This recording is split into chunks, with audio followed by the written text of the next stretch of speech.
Hi, Dr. Morris. One moment. Okay, so thank you for joining us tonight. We are so happy to have you.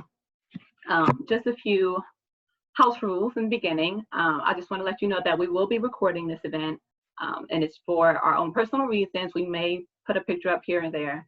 We want to give that disclaimer in the beginning. If there's an issue with that for anybody, please feel free to message us in the chat, and we'll make accommodations for you.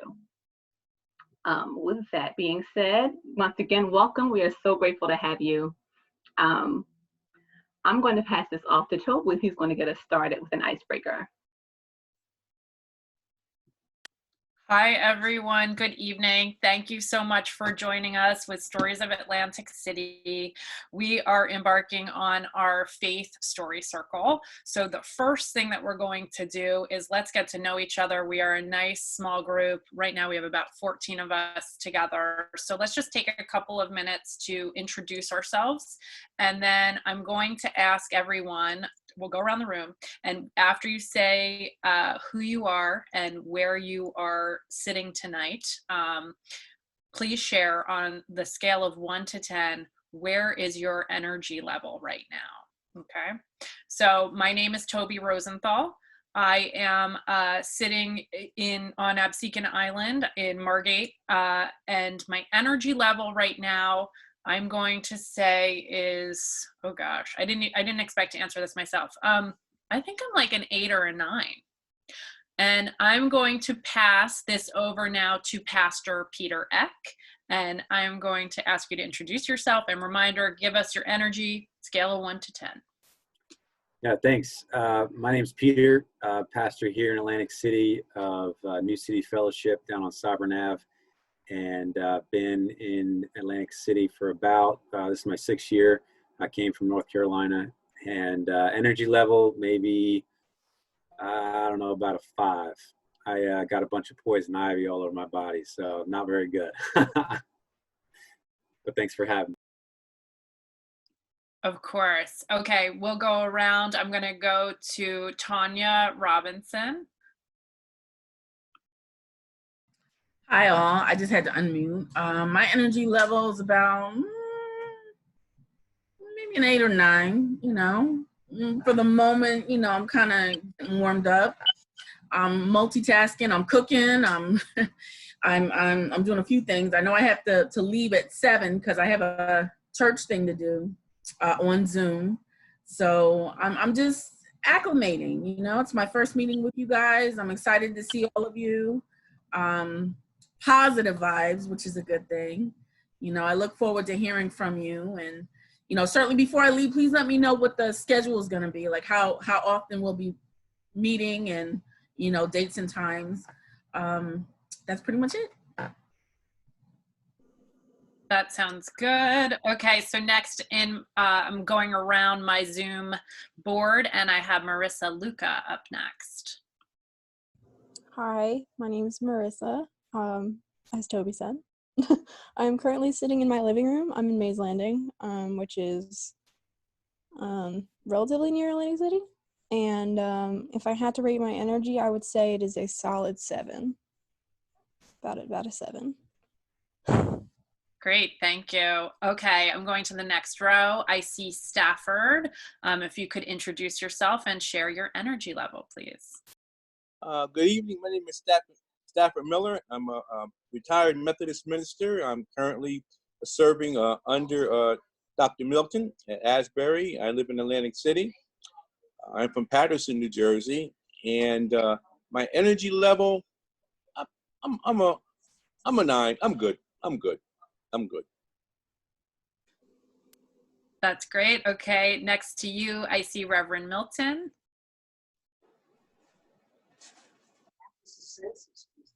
Good evening, everyone. My name is Latasha. I am serving as the senior pastor at Asbury United Methodist Church. I am currently in Atlantic City.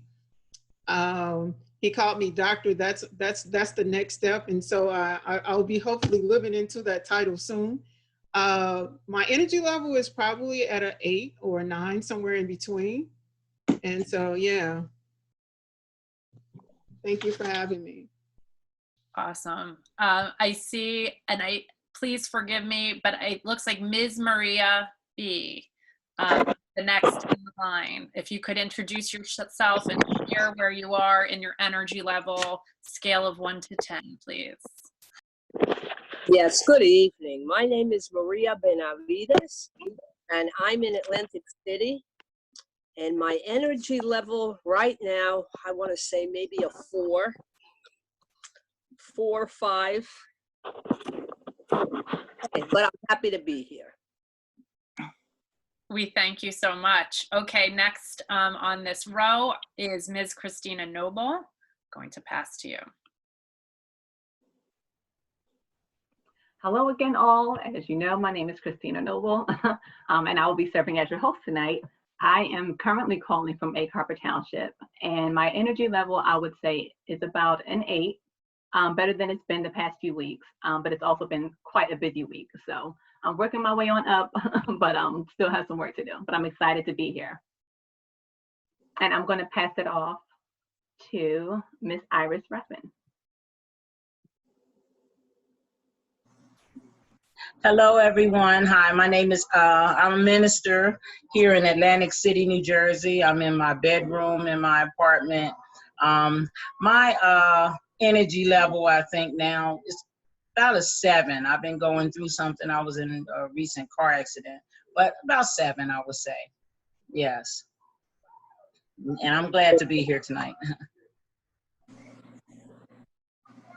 Thank you so much. Next door, I see Ann Bullen.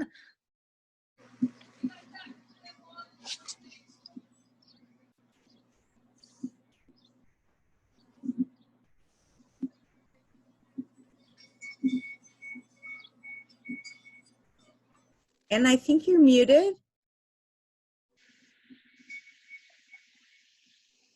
Oh, there we go. Hi, I'm Ann.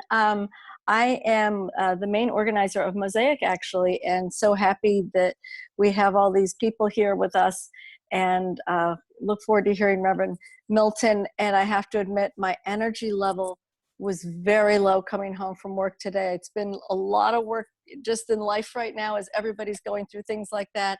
And I went, oh my goodness, but you know, I'm so perking up by just seeing faces and sharing energy, wherever we are on that spectrum. So thank you. Great, next to Ann is Cindy Wilson. Please introduce yourself and share your energy level. Hi, I'm Cindy Wilson. I live in Atlantic City. I teach in Atlantic City. My energy level now is about a 5 because of what's going on with the kids and trying to grab them and pull them in. So I'm at about a 5 right now. It's nice to be here. Thank you so much. Next to Cindy is Dr. Christina Morris. Hi, I'm Christina Morris. I am a professor at Stockton with Toby. And right now I live in Philly and I am in Kensington. And my energy level lives at a 12. So to say it's an 8, it is a bit of a down. That is awesome and so true. Okay, next we have Kenan. Kenan, if you could unmute and share a little bit. Thanks. Yeah, my name is I kind of spelled wrong. My name's Keenan Mabin. I'm an engineer, actually. I was living in New York, and with the whole pandemic, I moved back home, so I'm in Mays Landing, staying with my mom, but my energy level is about an 8 or a 9. Today's been a pretty good day. That's awesome. Nice to meet you, Keenan. I think I've seen some of your work before. Wow. Cool stuff. Yes. We'll talk. We'll connect. Okay. All right, cool. We're going down to what I see as the bottom row, but of course not on the bottom, rising to the top. Faye, if you can connect and unmute and please say hello. Thanks. Hi, everyone. My name is Faye Noble. I'm Christina Noble's big sister. Hi. Thank you for having me. I'm actually multitasking now. My energy level is probably at a 6. I do work at a school district, and I'm also the mental health social worker. So I ran a lot of counseling groups today and still trying to do work during the evening for this whole return to school thing. So I'm multitasking, but I'm glad to support and I'm glad to be here. Thank you so much. I see someone who, the username that appears, it's like Aesthetic Z. So if you can hear me, if you could unmute and introduce yourself, please. Yes. I don't know if everybody's hearing me right now. Yep. You're Okay. connected. Great. So yes, my name is Alexander Watkins. I'm the founder and artist of Aesthetics. I've been an artist for about 30 years. Aesthetics for about 10 years. I help a lot of people out in the community, a lot of self-owned businesses, a lot of corporations. And I'm an artist. I illustrate and publish books for people. And I scale my energy level. I always have to keep it beyond a 10. But right now, I say not all the way perfect, but 9. That's awesome. Thank you for sharing. And Sarah Champion, if you can connect and unmute, we'd love to meet you. Thanks.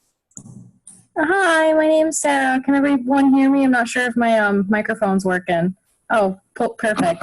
I live in Absecon. I'm here to kind of, I guess, get everyone's perspective on religious aspects. I've never personally really had a whole lot of religion in my upbringing, but I did have a very negative experience with the Baptist Church of Salina, Tennessee when I was about 13 years old. So I'm just kind of here to learn a little bit and get other people's perspective. Thank you so much. Thanks everyone for sharing. I think there's one more, Toast, right? Oh, it's great. Faye. Did we hear from Faye? Yes, that was my big sis. Yes. Oh, my fault. I'm sorry. No, you're fine. You're fine. Oh, But thanks someone again, is here. everyone. Hang on. Someone is here from 609. They just joined. Perfect timing. Whoever's dialing in, 609. Oh, and Taraya's here too. Hello. We're just doing quick hellos. So if you're just, I know Taraya's audio is connecting. Can the person at 609-334-42311 hear? If so, we'd love for you to unmute and introduce yourself.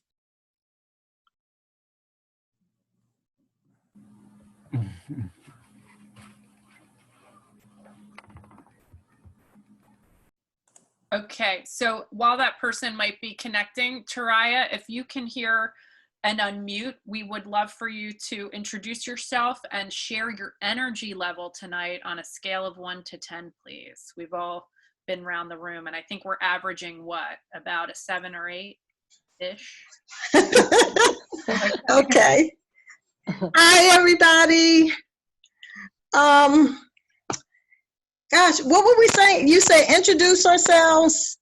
Introduce and then energy level, scale of 1 to 10.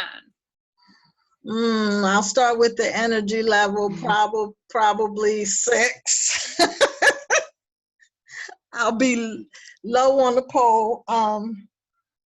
But I think that's just because there's so much going on. It's like emotional overload. And so I really have to limit myself on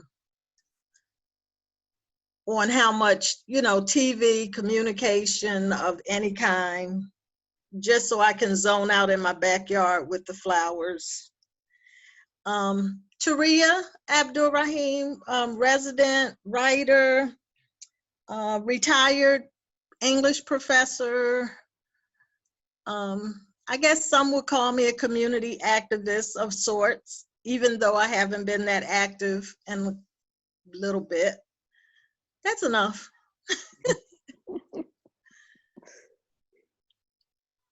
That's more than enough. I'm glad I can put some faces with these names.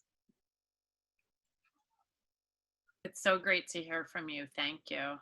I think, is there anyone else who is on the call who has not had a chance yet to introduce themselves? It share looks their, like the phone caller has their hand raised somehow. ooh. Who's that? I don't know because it's only a phone number. If it's easy for the person on the phone, also, we would love to hear from you. Another option to communicate is also to share in the chat any information, and anyone can feel free also to share in the chat anything you want to share, and we will be scrolling it, and when appropriate, we'll throw that information out there too, and make sure. Okay, thank you. Thank you, Toby. We're going to move on along and jump a little bit into the why. Why are we having this event? And excuse me, I'm working off of multiple screens and papers and notebooks. So if my eyes shift a little bit, please forgive me. So we're very aware of the two major pandemics that's going on in our society, racism and COVID-19. Many of us have experienced anger, grief, and anxiety while trying to maintain some sort of normalcy in our lives. After examining our experiences, we at Stories of Atlantic City began thinking about things that help us stay afloat during times like these, things that make us resilient. Faith and spirituality came to mind. The word faith can hold multiple meanings and serve different functions for many people. Some use faith as a means to navigate chaos and confusion. Others may use it to conquer fear and find solace. Perhaps faith is a tool that you use to cope. In late spring, after having a conversation with Ann Bullen, who's on the call, the founder of Mosaic, and the Press of Atlantic City, we decided to collaboratively host a community-driven discussion about faith. This event came to be known as the Faith Forum, and it aired about, I think maybe June 25th-ish on Atlantic City's, the Press of Atlantic City's website. So if you're interested, by the way, in that, I can put the link in the chat. And during that event, we virtually gathered a diverse group of 4 local clergy to consider spirituality and hope during challenging times. We now want to hear from you, our community. We are elated to have you with us tonight to share your stories of faith. Like I said, I will share that link within our chat a little later. So we have a few fun things for you tonight that we threw in this time around, including a couple polls. Just to kind of gauge where everyone's head is at, how everyone's feeling in regards to faith. So with that being said, I'm going to pose our first poll. It's anonymous, so you should see a prompt on your screen soon. You just answer a yes, no, or the other answer, and then we'll talk about it briefly. You do? I am launching the first poll. Maybe. Okay, it should be on your screen now. Can everyone see it? Yes, would you like to read it also? Yes, so our first question, are you participating in online religious gatherings and ceremonies more than you did in person prior to the pandemic? Yeah, with me. She said she thought we might have.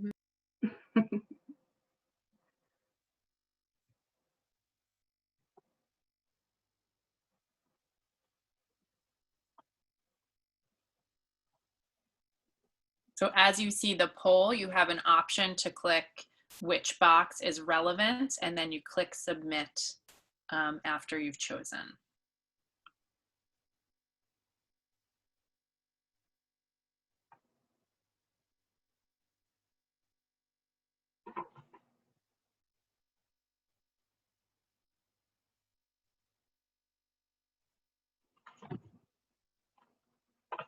Like most people have voted. We're waiting for, I think, 2 more people.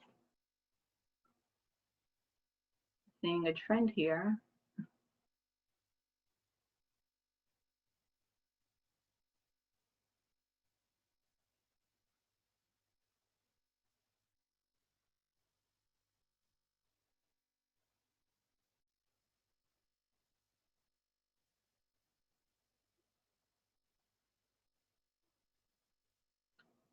All right, so it looks like we have most people that have answered, and I'm seeing a trend. So most people have answered yes, that they are participating more so in online gatherings than they did in person prior to the pandemic. Just by a show of hands, is there anybody that's surprised by that response? I think it makes pretty logical sense. Okay, great. Let's see. What kinds of things have we been participating in online? Is there a trend also? Is it regular services, or are these like life cycle things? Has anyone done an online wedding? Online funeral? I'm raising my hand.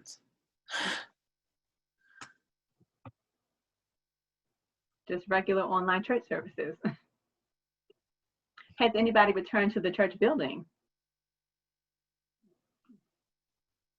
Great. So a lot of varied answers here. Interesting. Someone else just raised their hand. Okay. All right. So now I'm going to move along. I'd like to introduce you to our guest speaker. Once again, excuse me if I divert my eyes, looking at another screen here, but I want to make sure not to miss any great details about this speaker. So our speaker for tonight is Reverend Latasha Milton. She's just going to give us a few opening words. I had the pleasure of speaking with her a few days ago, and I am excited to hear what she has to bring to the table tonight. She is phenomenal. And I just want to tell you a little bit about her background before I let her begin. So Reverend Latasha Milton is currently the senior pastor at Asbury United Methodist Church in Atlantic City. She also served as the pastor of St. Paul UMC in Mount Holly, New Jersey, and Cadwallader Asbury UMC in Trenton. Prior to transitioning to New Jersey, she served in many capacities at the historic Central Baptist Church in the city of St. Louis, Missouri, including children's pastor and church nursery director. She was ordained at Central Baptist Church along with 4 other women, thus making church history. And that was 5 women all being ordained at the same time. In addition to serving in ministry, she worked as a technical assistant for the Native American population throughout the West Coast, in places such as Seattle, Washington, Arizona, New Mexico, and the Dakotas. She has many years of experience in the field of early childhood, including working for the YWCA of St. Louis Head Start as a child development specialist and center director. Latasha has a Master of Divinity from Princeton Theological Seminary with a certificate in Black Church Studies. She holds a Master of Science degree in Family Relations/Counseling with a minor in Early Childhood from the University of Southern Mississippi. She also possesses a Bachelor of Science degree in Pre-Medicine Biology with a minor in Chemistry, also from the University of Southern Mississippi. She's a member of the Kappa Omicron Nu Honor Society. There are so many more impressive things to know about Reverend Latasha, and if you're interested, I will also put her tags in the chat so you can check her out a little more after this. But now I would like to open the floor as she shares reflections on faith. So the floor is yours. Thank you so much, Christina, for that introduction. I am humbled and grateful for the opportunity to speak on this evening. I wrote some notes because I'm a preacher, and so to make sure I stay on task and on the assignment that I have been given, that I want to make sure that I stay within the time frame. And so again, I just want to thank the leaders of the Stories of Atlantic City and the Mosaic leadership for this opportunity to speak about faith. I also want to thank the members of Asbury United Methodist Church for joining me and all of you on this evening. I'm grateful that I have individuals within my congregation that follows me around. God keeps me busy, and so it's always good to look out and see people that I know that are praying for me and with me. And so thank you so much, Asbury, for being here this evening with me. I'm humbled by this invitation to be here in this sacred space to share with you. I tell people all the time that being here in Atlantic City is sort of surreal for me, because I feel like I'm standing on the shoulders of Fannie Lou Hamer, who was an activist and a civil rights leader and from Mississippi, and having her to stand in the convention center in 1964 before the Democratic National Convention to speak about voters' rights. Because also I was born in Mississippi, and I don't find it coincidental that at this time I'm in the same space, not too far from where she actually stood and had a very prolific speech that transformed the understanding of the importance of Black votes. I also believe that I'm standing on the legacy, especially during the climate in this country. I believe that I'm standing on the legacy of the ancestors in the African tradition that we know of as those great clouds of witnesses. And I hear them speaking and channeling me and saying, if not now, then when? And so I just want to say thank you again for this opportunity. And I want to talk a little bit about faith on this evening.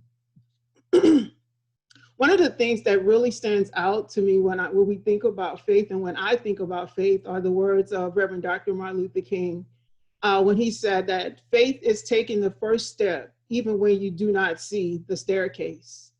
And then we have, I have a quote that keeps me going, James Baldwin. He said, hope must be invented every day. That means every day it must be a continuous plan to invent hope. And then I think about Hebrews chapter 11, verse 1 that says, faith is the substance of things hoped for and the evidence of things not seen.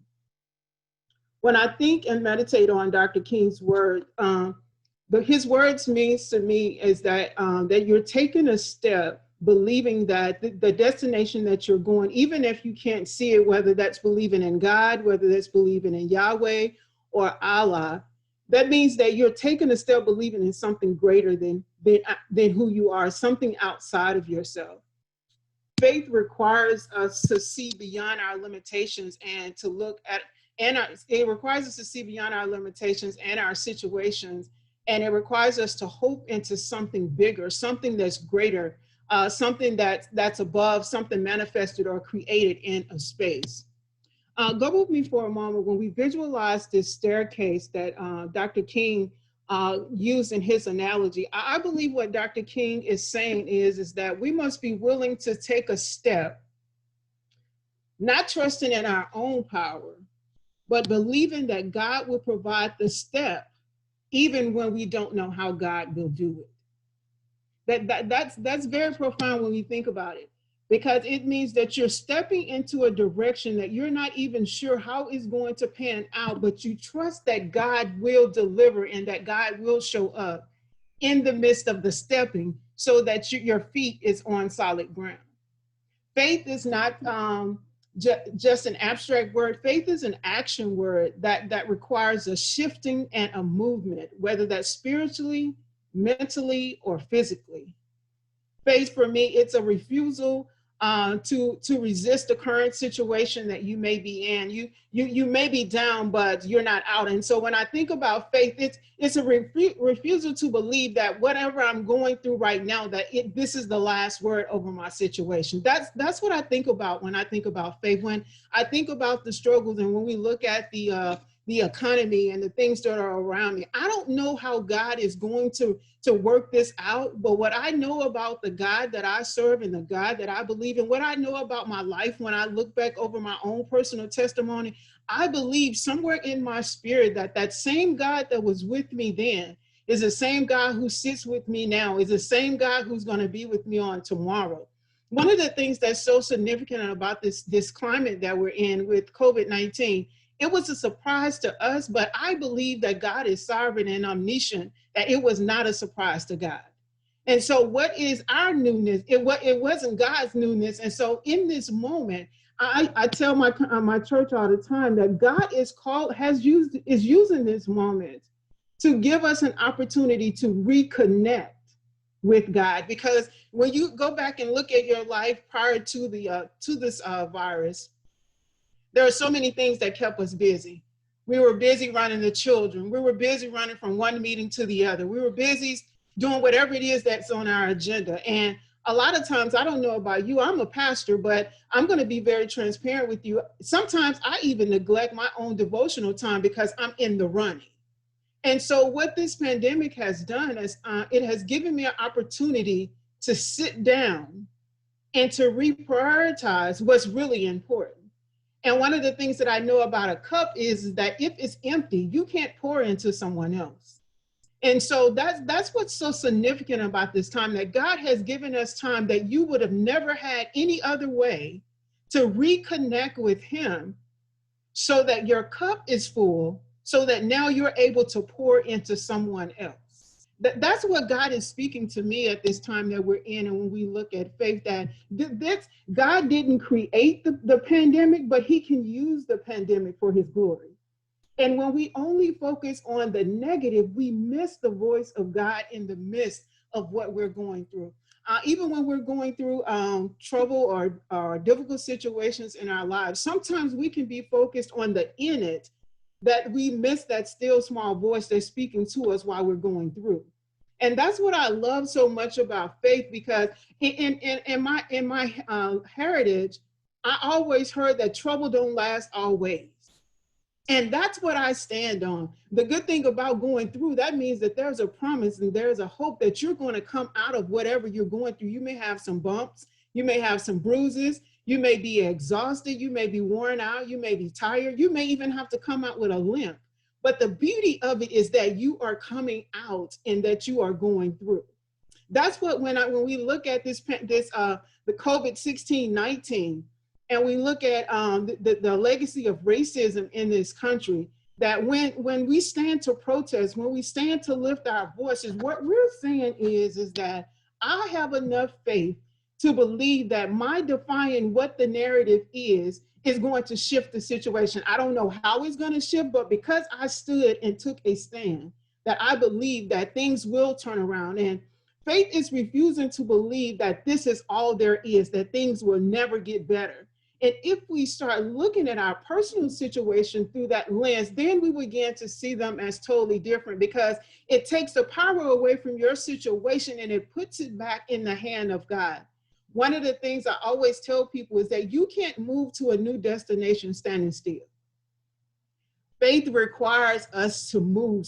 Faith requires us to keep stepping, not knowing where we're going to end up at. Faith requires that we trust God in our movement, so that when we get to our destination, that we know that it wasn't us, it was just our ability and our faith to see something that was not there.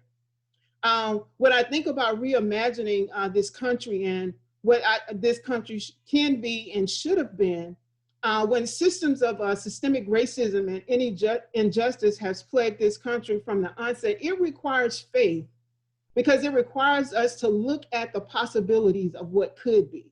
I hear people quite frequently say, I want to go back to the new normal. I can't wait to get back to normal, or how things used to be. How many of you have heard that? Have you heard people say, I can't wait to get back? Here's the thing, when I think about that, normal was dysfunctional. I don't want to go back to the way things were. I'm looking at seeing God do something different in this space. I'm looking to God to reimagine and to shift this space that we're in, what we call the United States of America, because the normal that we had prior to the pandemic is a normal that was filled with injustice, inequality. It was filled with racism. And so in order to say, I can't wait for things to get back to the way they were, that's saying that, okay, I want to go back to that space, to that place, to that time, to when things were the way that they were. And that's not what I don't think God is saying that in this season. I feel something different going on right now. The energy is different. And I'm just willing to believe that if we continue to trust God and continue to move and continue to stand and continue to believe that things can get better, that they will get better. The other thing that when I think about faith, that's a part of the African tradition, I think about my ancestors, the enslaved Africans who had faith in God. What I know about the story is that they took the Bible and they read themselves into the Exodus story. And they believed that if God could hear the prayers and the cries of these enslaved Israelites, that same God that did it for them is the same God that can do it for us. That's the type of faith that people of color have stood on for years. Even when we look at the struggles through the civil rights movement, even when we look at getting through Jim and Jane Crow, we know that it was by faith that they stood up and that they allowed their voices to be heard. And it's from that faith that at this time that we have to stand in order to say, I don't know how this is all going to work out. I don't know what laws will be changed. I don't know what policies will take root because of this. But we have to stand and walk by faith and say that I believe that it can happen if I do something. By faith, they saw liberation while in their oppressive situation. They imagined lives outside of slavery. They imagined lives and what liberation would look like for them. And that's what we have to do in the space that we're in. And I don't know if you've ever thought about it from that point of view. These were people that were brought over from another country and they didn't know the language. They were being fed lies about what the Bible was telling them. And somehow through the power of the Holy Spirit, they were able to believe that this narrative that I'm being fed, it is not true. What they're saying about me, it is not true. This oppressive system that they're putting me in, this is not God's intention for my life. And that's powerful to me, because it's from that Dr. King and those like him drew from that and said that this is the God that I want to know.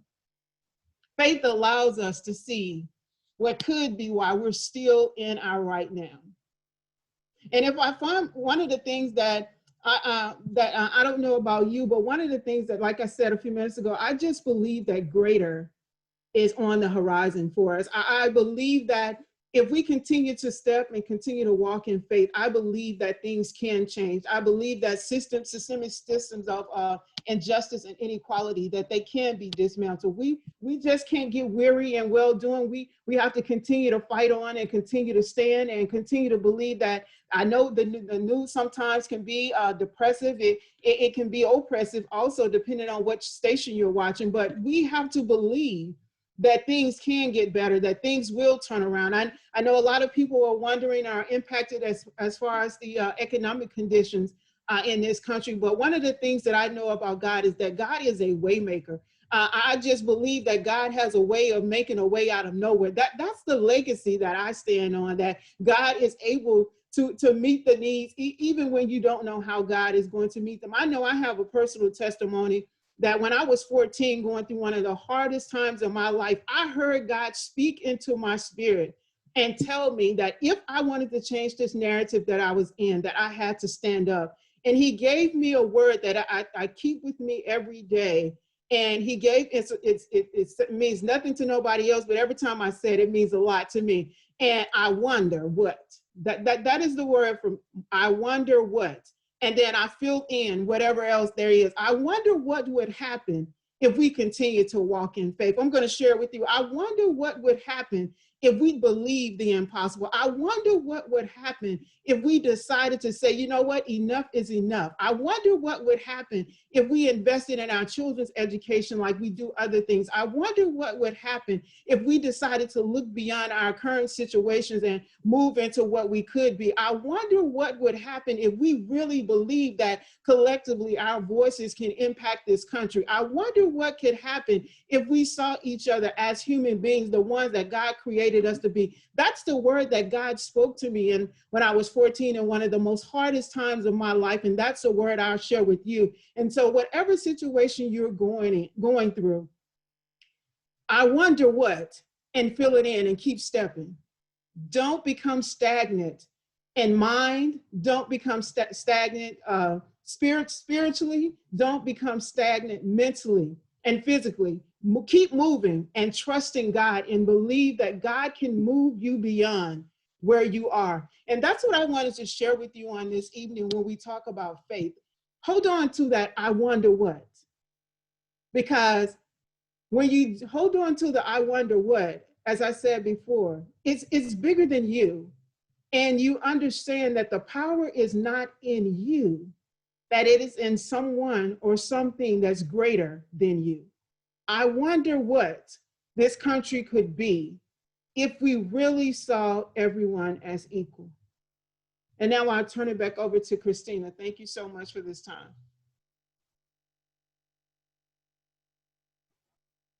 See, I knew it was going to be something great. Such wise words. You spoke phenomenally. I think there's a thread in there that there is something in that word that we all could attach to, or we all can see ourselves in. And I really love that saying, I wonder what. That's a testament to faith itself. I wonder what, because if you believe it, you can achieve it. That cliche saying, but I completely believe that if you believe it, which is faith, you can achieve it. So thank you so much for that. That was awesome. God bless you. I'm going to pass it on to Toby, who's going to introduce our story circle model.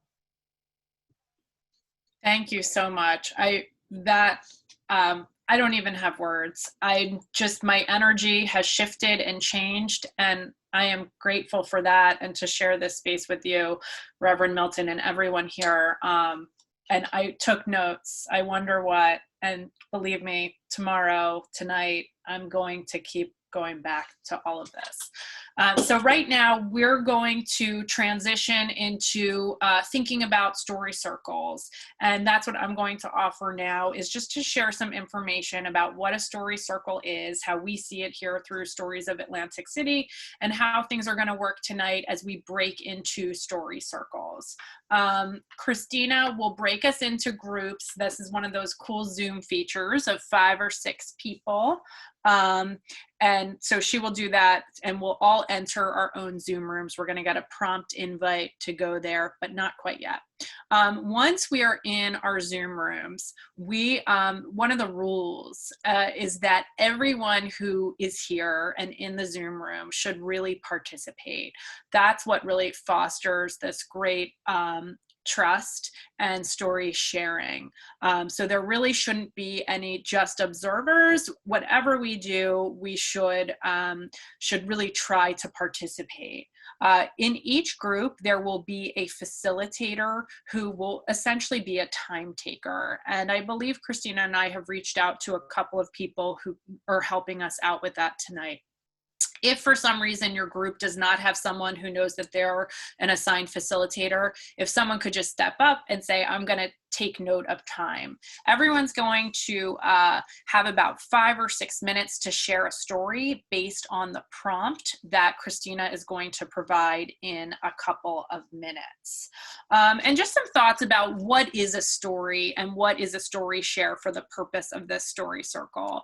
We think of stories, it can be a memory, a dream, but remember, stories typically have characters. We can be the character, but it could also be a story about someone else that we know, or an experience about Atlantic City as well, all on theme. But what do we know about stories? They all have beginnings, middles, and ends, right? So when you think about, okay, where am I going with this? We need a character, we need a beginning, we need a middle, and we need an end. And don't worry, the facilitator in your group is going to check the time for you.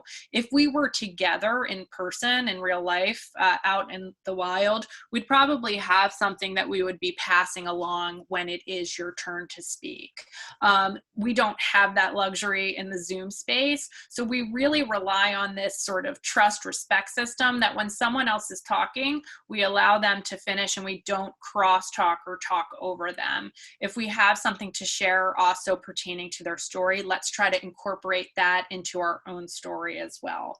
And then there'll be time at the end when we can all sort of share back what we've heard and what we can all appreciate about each other's stories as well. Does anyone have any questions before I toss back to Christina for the prompt? Questions about story circles? And some of you have participated in story circles before too, so the experts can also step up as facilitators in your rooms. Okay, so I will toss back to Christina then, and I'll see y'all in the room. Great, so I'm going to share with you the prompt for this evening. I will also put the prompt within each chat, so you, just in case you need a reminder, you'll have it there. So our prompt for this evening is, where does your spirituality show up in your daily life? Give an example of recent or past instances.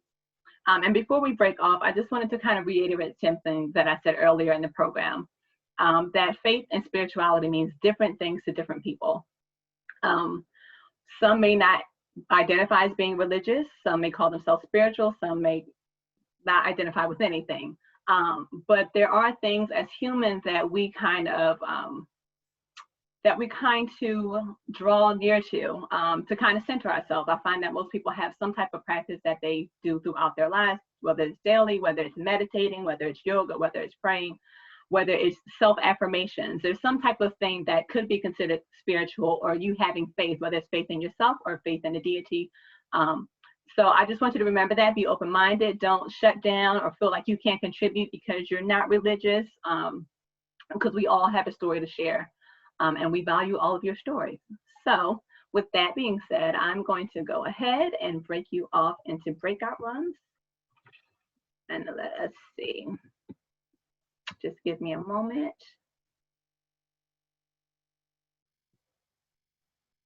Okay. You should be receiving a prompt to break off into your breakout room.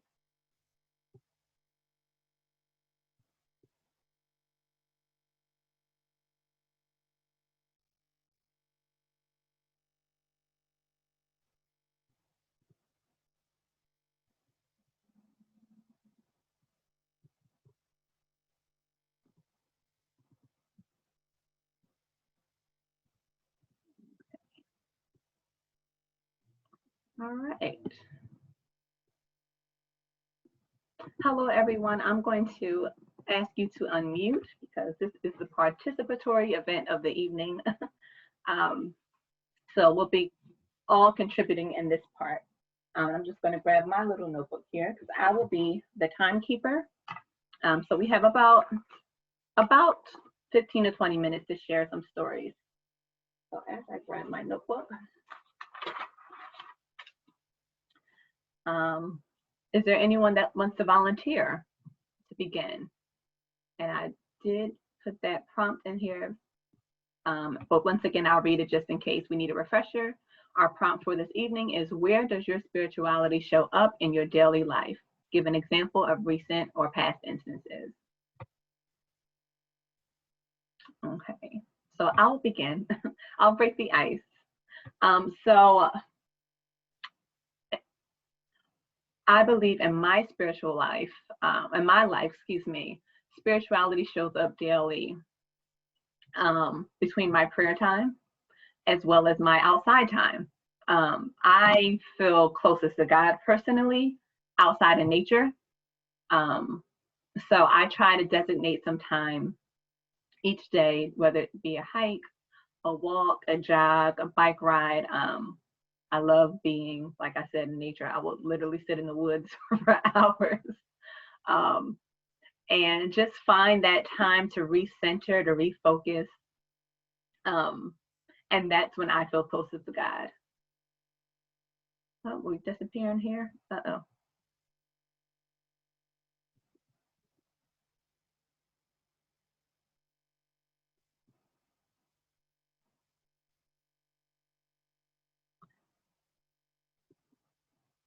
Everyone should be in a breakout room. Are you having any difficulty breaking out?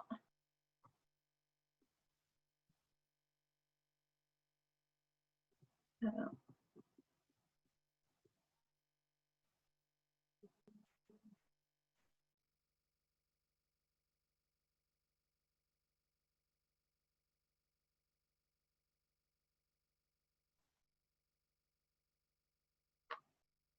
Device, I don't see a name, Z982. Are you having difficulty going to your breakout room?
So just the very fact that people have been able to change their mind, change their stance about how they see things in the world, and put themselves in possible like social peril by speaking out about what they believe. I feel like this has been a genuine sort of moment of spirituality, and that sort of restored my faith in humanity during this time. And that's all I got to say. So simple enough, huh? Hi, Christina. Are you joining us?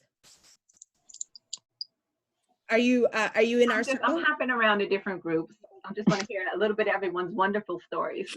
So I'll be hopping in and out. Don't mind me. And okay, so anybody else is welcome to go next. And again, it doesn't have to be religion in the traditional sense, right? It can be faith writ large, and we're excited to hear your stories. Who's our next one? I can go next. All right. You said something that spoke to me. I grew up in Mays Landing. South Jersey's a small, interesting area, and I grew up very much in the Baptist church, and kind of like, just growing up and experiencing the world. I lived in Philadelphia for a while. I'm aware of Fishtown and the whole situation over there. I went to school in Philadelphia, and I just kind of became more spiritual just over time, just in my experiences and the things that I didn't necessarily appreciate about the Baptist church. And being older, I have a much better understanding of religion and spirituality. And I always say, like, I always tell people, you may not agree with organized religion, but whatever makes people happy, and if it's not hurting anyone, and if it's comforting, then that's important. And for me, I found myself kind of going on this spiritual journey. I talked to my friend about it recently, where all my life I've been an engineer, and I felt myself kind of becoming an activist even before everything started happening. And I was living in New York. I would come home to check on my mother, and my fiance lives in Philadelphia, and I was feeling like I was kind of wasn't sure where my journey was going. And I had moved out of my apartment in New York. I was floating between our New York and New Jersey office, and I was like, okay, well, we're laying people off. I'm not going to go get a whole apartment in New York, especially when I don't really want to be here. I want to be closer to home and closer to Philadelphia, where I was doing a lot of nonprofit and volunteer work. And so I got an Airbnb, and I kind of floated around. I was doing long commute up every week, and I would stay there. I'd float between the two offices, and then the pandemic happened, and I got rid of my Airbnb, moved back home, and I've been home and just kind of like learning a lot about myself, spending a lot of time with my mother, being reminded of the Baptist church and religion. And when we've had a lot of good conversations, especially recently, like her just kind of understanding, or me even understanding, because she's always going to want me to go to church and feel like she's saving my soul. And but I had to grow in terms of how I saw spirituality and what worked for me, and just also in terms of how I want to approach things. I think the feeling that she felt as I was starting to get more, go into more of my creativity and become more of an activist, it's obviously that fear, especially there's already that fear enough, being a mother of a Black child, especially a Black male. But I think also, it's that fear of your kid doing something that may put themselves in harm's way. And so there's been that whole experience, but it's been good being back home, trying to get more involved in the community, and also still the work I was doing in Philadelphia and New York. And just this whole experience has really given me the opportunity to be more grounded, spend a lot of time with myself. I ended up proposing to my fiance during the pandemic. So for me, it's been a very much a spiritual journey, but not necessarily in the way that I may have been raised in the conventional sense of the church. But I think in terms of my growth and activism and how I see the world and helping people, it's been great. Because I know as an engineer, I can easily work from home, but I know not everyone has that same luxury. So I feel in part I should do more, and I have that responsibility to help, kids and minorities, but really anyone. And that's kind of, this experience has given me the opportunity to do that. And there's obviously been times where I probably worked a little too much, but it's been a good thing overall. So really, I think one thing that I can see between your story and my story is the idea that even though both the dual sort of pandemic, like Christina said, of violence against Black people and the pandemic, that can crush your faith in people, but the sort of spiritual element, I think that we're saying in common, is the way that seeing people change and grow and help one another restores your faith to some extent in people. It definitely does. I mean, there's some fear in terms of how people are handling the pandemic and some of the other issues around race. But it's, for me, it's also, I think one of the big differences for me this time around is that I have an understanding of what I want to do and how I would help people. Because normally I would feel very much powerless. But now becoming more of an activist, getting more involved, it's definitely changed my outlook on things. And then I see people that, you're always going to have the outliers, but I see people that really care, that want to make a difference. I've found that community, and that's been important as well, and really restored my faith. And you can see change, even though there's a good amount of pandering. You can definitely see change, and I think it's going to be interesting to see what the new normal is. But I felt like the normal wasn't really healthy for a lot of people for a long time. So I think the Reverend was so right on there, right? Oh yeah. And and so faith in yourself also, right? You're talking about also like getting a new faith in yourself and your ability to motivate change, right? And to help change take place.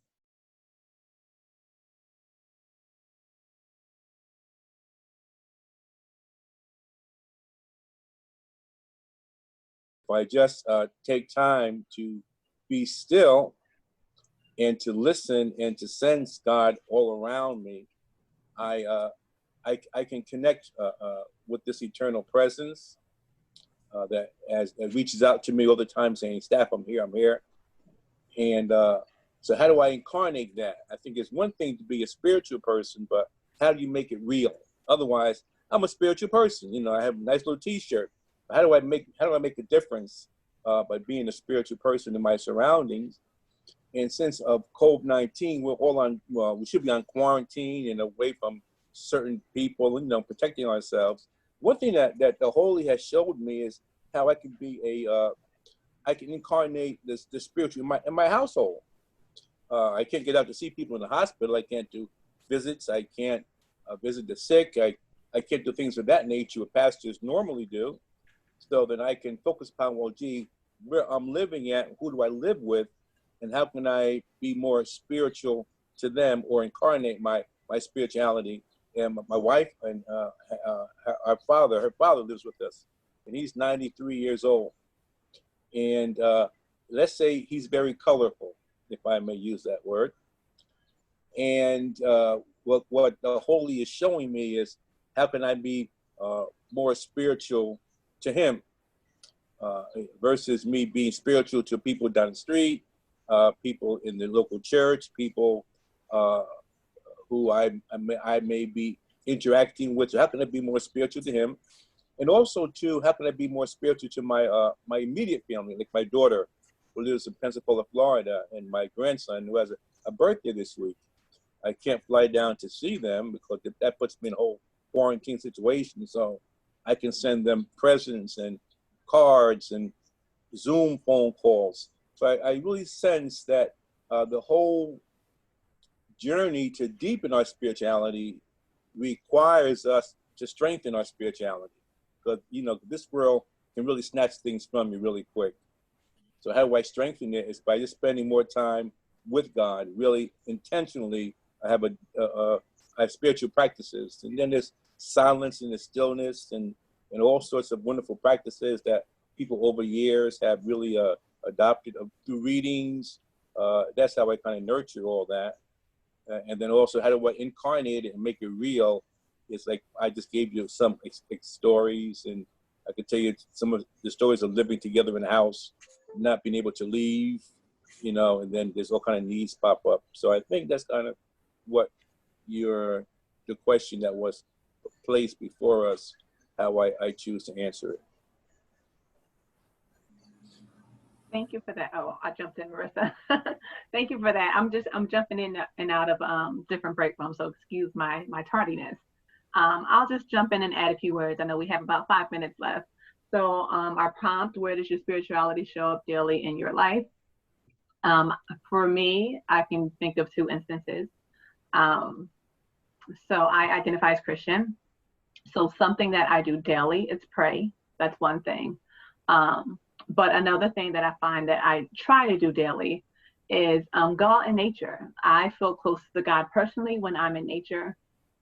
So I'm very outdoorsy. I love to go hiking. I love to be on the water. I love to bike.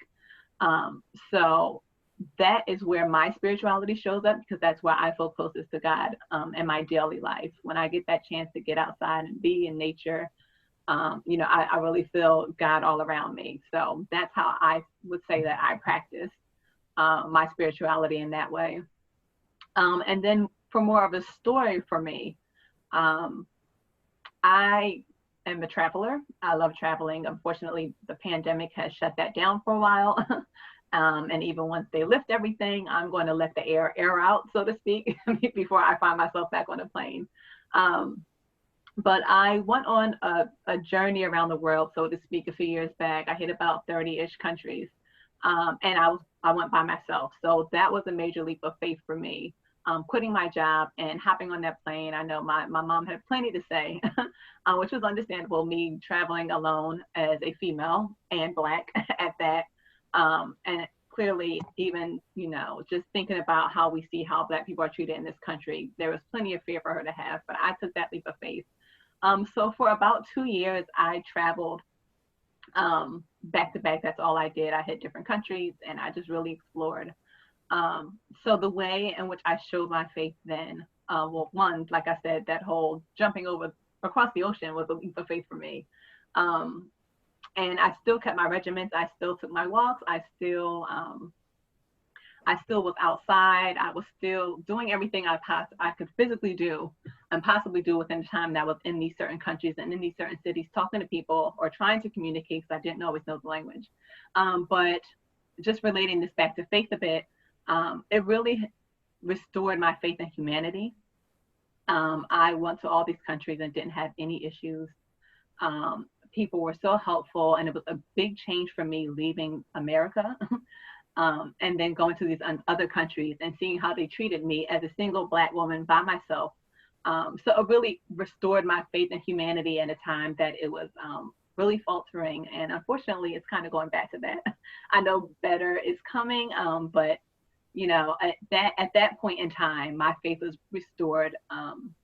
So traveling, in a sense, was how I practiced my faith and my spirituality, taking that leap. And that's more so my story when it comes to faith.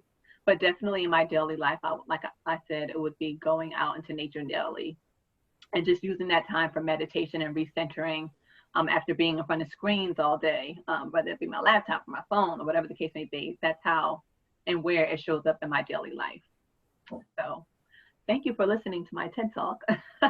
I'm going to hop out and check out another breakout room. We have about 2 minutes left, but we can stretch it if you need some more time. But thank you, and I'll see you back shortly in the big group.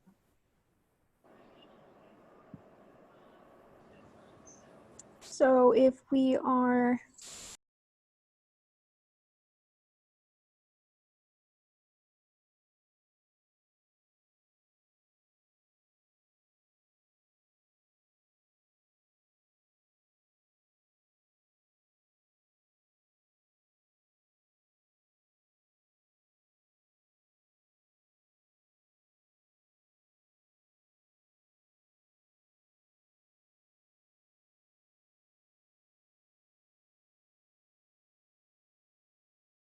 Jewish studies and all of these kinds of things. And there was one thing that we were always taught about things being meant to be.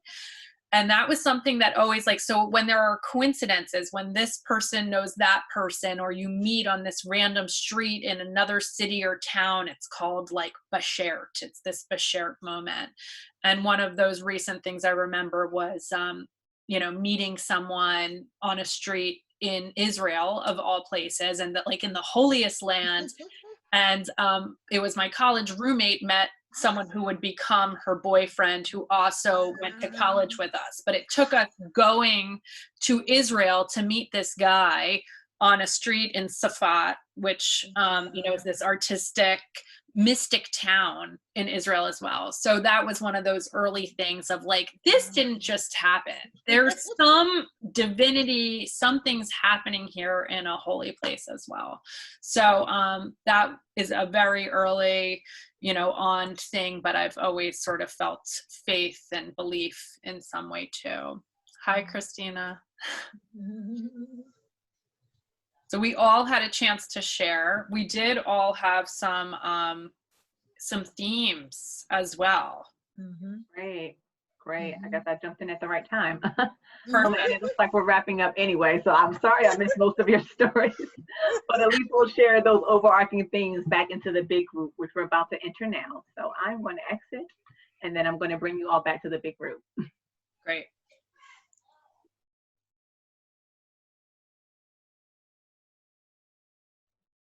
Hi there. Is the meeting over? No. So what we did, everyone broke out into breakout rooms. So you came back on just in time. I'm actually about to invite everyone back. Okay. I just wanted to say I did have to leave because I had at 7 o'clock with Bethany.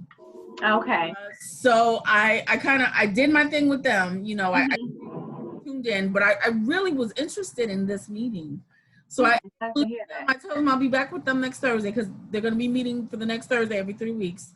Okay. At 7. So if it's okay with you to come back and join the meeting? Oh yeah, absolutely. So I'm going to bring everyone back. So what they're doing now, they're just sharing stories of faith. We had a prompt, which was, where does your spirituality show up in your life daily? And just to give examples of past and recent instances. So that's what they're talking about now. But like I said, we're going to bring them back, and we're going to have something called Meta Communicate, where we're just going to share if there were any trends or any themes amongst the group. So you'll get a little bit of a sense of what they were talking about, even though we won't go back into each story, but you can join in on the conversation there. Okay, great. And then I just want to ask you real quick. I heard somebody say they were from Cody. I know somebody, what was it? Toby was from Atlantic City Press, or? So Toby and I are from, we work for Stories of Atlantic City. What is it? Stories of Atlantic City. Stories of Atlantic City. But yes, but we work alongside the Press of Atlantic City at times. We collaborate. Okay. All right, I think that's like amazing, excellent. Because I know Darby said she's with Single Parents in Action. She said that somebody would be joining along with us tonight. Like it would be a collaborative group effort. Right. I really wanted you to know I didn't want to leave. I didn't want to leave the meeting. Yeah, I had a prior engagement. No, understandable. We thank you for coming back. Thank you for having me. All right, I think we're missing some people unless they got off the call. Hopefully they saw the prompt to leave the meeting. Let's see here.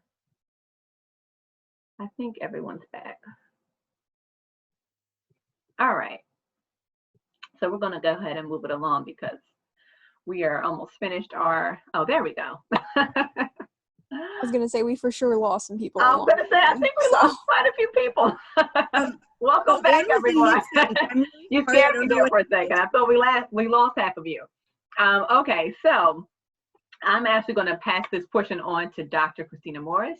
She's going to lead our Meta Communicate. Okay, so at this point, we invite the people who were in the rooms to think about what kinds of, what did you learn by hearing these stories? How did they impact you? And were there any sort of themes within your group? So within our group, there was a theme of the idea that organized religion and faith are not the same thing, right? That you can, right? And the fact that whatever faith means to each of us, this period has allowed us to have a kind of faith in ourselves and maybe a renewed faith that change is possible, like Reverend Milton said. So would other people like to share, how did the stories in your room impact you? Did you see themes within the stories that were interesting? Were there any surprises?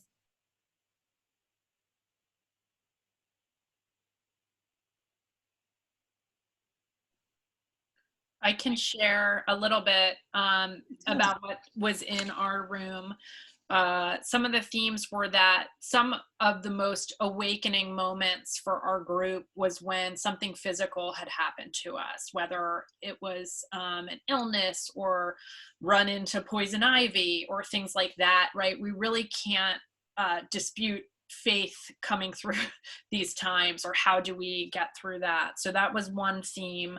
And then also in thinking about these most recent times, some of the caregiving challenges, I think universally right now and through the years as well, that caregiving is really a time also when faith surfaces.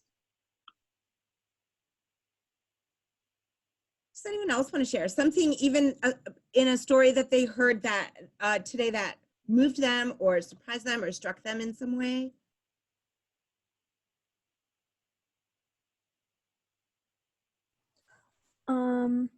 My group talked about a theme that came up a lot was faith in other people and also faith in the self. But I also think Stafford mentioned, you know, how does faith help you navigate being in a situation where you can't really go outside and you're with the people in your family unit or whoever you live with. And I think that's something to think about too, is what we've learned about each other during this time. So yeah, and I also think that Sarah mentioned not being very religious, and I think it's cool that she's participating in this conversation. So sort of renewing faith in ourselves, each other, and learning more about each other, I think, is what came up a lot in our conversations. Excellent. We also talked a little bit about the two themes that Reverend Milton touched on, the faith is a representation of hope of something bigger, and the trust that things can be better. And I have to say that hearing particularly Keenan and Iris having so much energy, their stories boosted my energy level up, right? Like once again, and how each of our stories was different, but at their core, right, there was a similarity in the extent to which, like, the faith in the self becomes a very sort of important, right? For Iris, it was like faith in the self to speak truth to power, right? And that was like, you know, an important moment. So I really feel like hearing all the stories boosted my energy once again. Does anyone else want to share? You hear me? Yep, I sure can. Okay. What we learned in our little space was that we understand there's a natural faith and there's a supernatural faith. And we all were on the supernatural faith. You can have natural faith to establish and accomplish things in the natural. But the problem this world is having today, it takes a supernatural faith. It takes God. And we was all on that line where this is going to be the solution to the pollution, right? When the people realize that we need God on the scene, only He can make a big change, and have faith through Him to do so. Thank you. I just want to add, I was able to hop around to a few rooms, and it seems as though, despite everything going on, despite the pandemic and the social uprisings, it seems like people had a lot of good short stories to share. Good things have been happening for people, even throughout all of this negativity going on, and that's something I kind of caught from each group. I know someone got engaged. Things were happening with people on their jobs and their families, whether they were reconnecting. There were a lot of good things that happened. So keep the faith alive, people. So I know we're running out of time here. So I'm going to present to you our final poll for the night. We have another poll, and I'm just going to pull that up. Give me a second, and I'm launching it now. Do you set time aside during the day to recenter?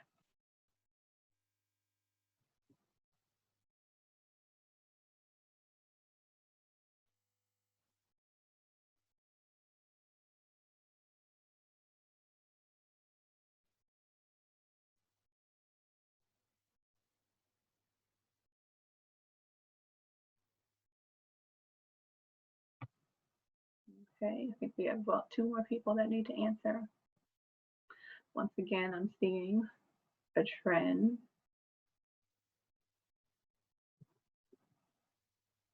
All right, so everyone has answered.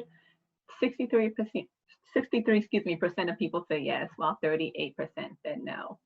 I think I'm going to end this, share the results. I personally think that recentering is so important, especially in a time like this.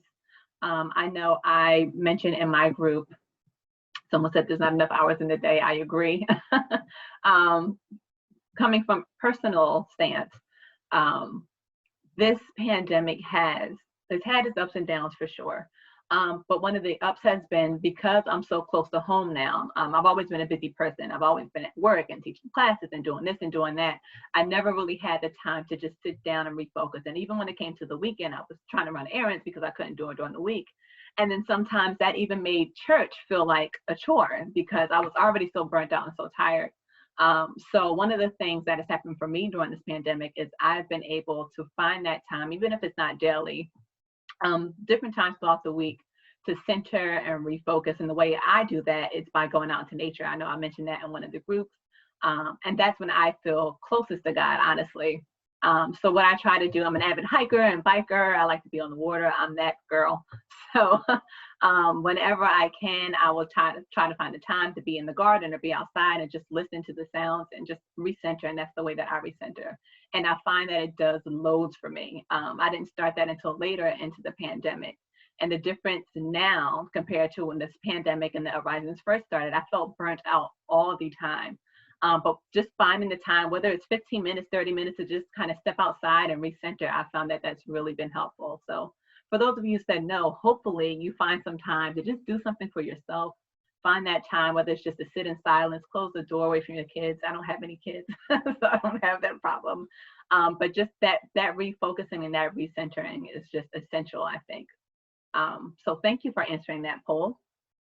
And now I'm going to pass it to Toby. She's just going to share a few resources with you and share a little bit of what Stories of Atlantic City has coming up next. Absolutely. Thank you. This summer, Stories of Atlantic City is working on a few projects, and we would love for you to participate in some more of them. The first one I'm going to mention is that we are mobilizing a community phone tree. And there is a graphic that you can see that Christina is putting up. So it's really a check-in with community members to find out what resources are still needed. And also to check in and see what great stories people have to share with us as well. These could also be stories about need, and we have the ability to reach media as well. So if it's something that we can assist with in pairing together community needs with resources and also with media resources, that's something that we hope to do. So if you're interested in volunteering as a phone caller on the phone tree, please reach out. Also, if you know someone in your network who could benefit from receiving a phone call, a check-in, please also share that information with us, and we'll make sure that they are included in our calling. I want you to think about this also. We don't have massive lists that we're paying for or anything. This is really just a word of mouth phone tree. People truly, grassroots from our networks, and extend. So truly, any recommendations of people to connect with would really be appreciated. Also tonight, very exciting news, we are launching our Story Bank. The Story Bank is going to have a digital hyperlink where you can go in and record your story, whether it's written. You could do an audio recording, even using your phone, or a video recording using your phone too. Also, if you have a story that you want to share in the Story Bank, but you don't know technologically how to do it, Christina and I can sort out how to help you to upload that story. One of the things that we're offering too is that each month we're going to provide a prompt to get the story started, much like we did tonight. So the July prompt is going to be about faith. So any of the stories that you shared tonight, if you want to extend them and pop them into the story bank, we can help you do that. And we can get that started as well. So please, please, please feel free to reach out to Christina or to me about how to connect that way. We've also spent some time, Christina has done a beautiful job updating our website. So we would love for you to head on over there and check that out. And links to some of the things that I mentioned should be there as well. Also, please follow us on social media. Thanks so much. Thank you, Toby. I am actually trying to pull back up our social media, so you can jot some notes. I see Marissa just added the link to the Story Bank Airtable. So please copy that link from the chat, and that'll take you right to the Story Bank on our website. And if you would just give me a brief moment, I will pull back up our social media. 1 second. Good old technology. There we go. Okay, I'm going to share my screen and just give you a minute or so if you'd like to copy our social media handles as well as our website information. I'll give you a second to do that. Please follow us, keep abreast of what's going on. We have some great things coming up. So.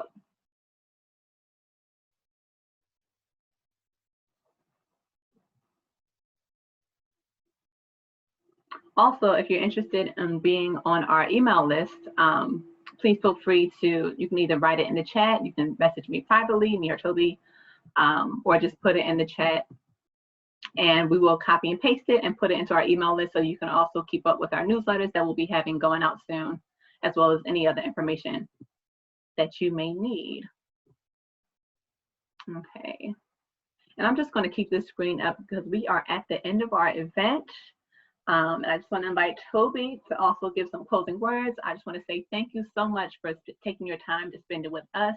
We know you could have been anywhere, but you are here with us and we really do appreciate that. So thank you for taking that time. I'm going to stop share now. It really means a lot. I hope that you would keep abreast, like I said, with everything that we have going on. We would love to have you for our future events as well as our future projects and initiatives. And yes, I'm going to bounce it on over to Toby. I'm going to echo the gratitude that Christina shared. Thank you all so, so much. Wonderful job sharing and coming together. This has really, thank you, Reverend Milton, as well. Thank you, thank you, thank you. This was such an energy lift for me. I have my notes still about, oh gosh, where did it go? I can't lose that page. Wonder what, can we do it again? I wonder what, here it is. I wonder what, and this is going to be my intention and mantra for me, and I hope that we'll all have this. I love when we can exit something and have just that takeaway, and for me, this is really what that is. I wonder what. So please stay and share. Feel free to unmute yourself. I'm going, Ms. Maria shared with us in our group. I hope I'm not going to, is she still here? Yeah. Maybe. Yeah, hi. Okay. So she moved here a year ago. I think she may have mentioned that when she introduced herself also. So this is my moment of networking too, as we transition out to the more social end.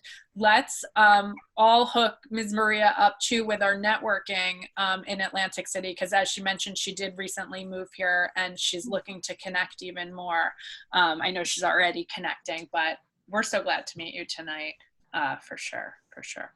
Thank you. Thank you. So yes, like Toby said, feel free to stay and chat a while. We'll keep the Zoom open for a few more minutes. And I'm going to end by taking that quote, I wonder what, and I'm going to apply it to myself. I wonder what this world would look like if I keep the faith and fulfill my purpose. So please feel free to stay and talk. Thank you once again. It's so much appreciated. I see some of you putting your emails in the chat. I will make sure to put you on the list and keep you abreast of everything that's going on. So thank you. Thank you, Reverend Milton. I didn't know that I would enjoy that talk so much. It was really, you are a really inspirational speaker, and I really appreciated it. Thank you very much. God bless you. Thank you. I appreciate being here. I knew to expect it. That's why I called you. Thank you, Anne. Wonderful. Seriously, wonderful. I hope that we can put that somewhere, because you brought up so many themes that we can relate to on so many levels. I could have spun 20 different stories out of what you said, and about how faith is an action. And just there's so much in it. And I want to go back and meditate on that. Thank you. God bless you. Thank you. I tell people all the time, I just follow God along. I don't take the credit for it. God does the speaking. I just mimic what he says. Well, you So do I'm very blessed. well. Yeah, I'm blessed that God trusts me with his word. So thank you so much.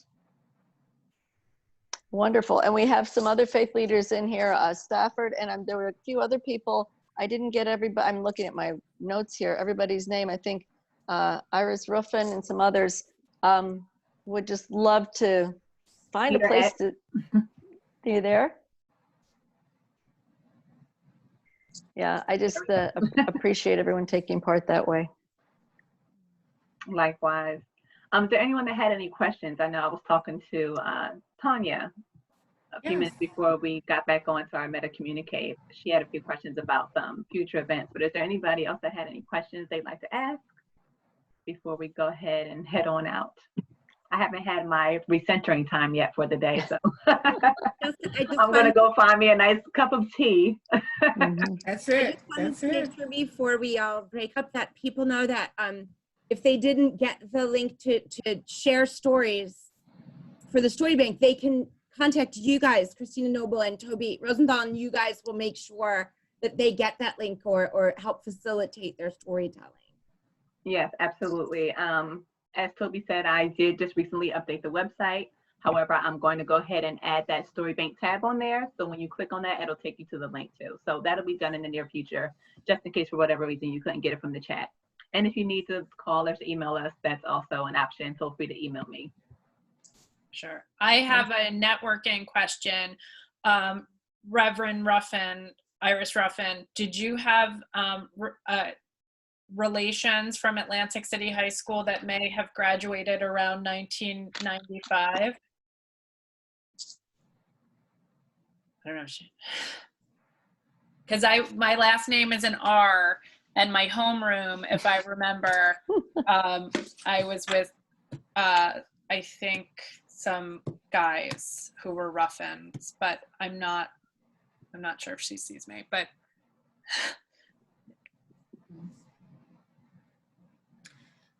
I think she might be inundated with something else, taken up with something else. Got you. So I will do a what's the rain check on the networking as the name game. Yes. Thanks. And her thing is on mute. That's the other thing. Her thing is on mute. Looks like she may be cooking up some good dinner over there. It looks like she's preoccupied. All right. Well, once again, guys, thank you so much. I'm going to go ahead and close out the chat. For those of you who sent me your email, I will put you on the email list. We appreciate you and your support and your attending tonight. And hopefully we'll see you at our next event. All right. Thank you so much. Thank you so much for sharing your stories. Have a good evening. Find your time to be You all too. All right. Bye-bye. Bye, everyone.